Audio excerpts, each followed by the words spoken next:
Edugen Show. Okay, Assalamualaikum warahmatullahi wabarakatuh. Untuk game pada kali ini, kita akan bermain game yang bertemakan dengan merdeka. Untuk game pada kali ini, pemain perlu meneka beberapa bendera negeri di Malaysia.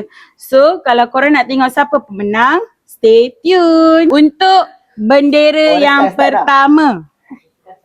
Okay.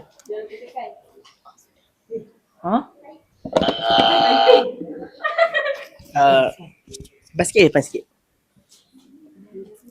Wilayah Labuan. Betul. Untuk bendera yang seterusnya. Negeri Sembilan.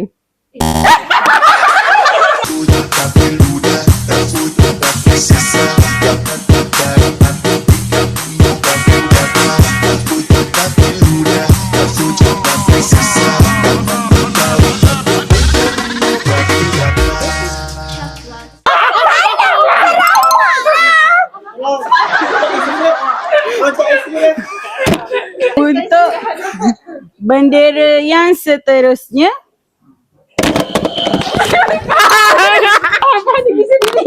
Okay, bendera yang seterusnya.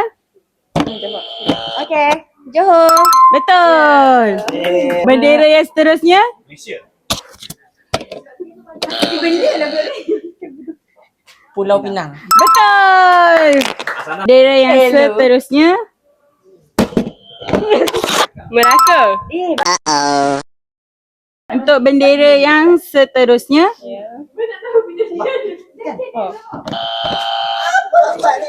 Negeri Sabah. Betul. Bendera yang seterusnya. Perak. Yang seterusnya. Selangor. Betul. Terusnya. Dilarang. Kelantan. Betul. Untuk yang seterusnya. Lambat. Betul. Negeri Sembilan. Betul. Untuk yang seterusnya. Apa tu? Oh, Perlis. Betul. Untuk yang seterusnya. Wilayah Persekutuan. Betul.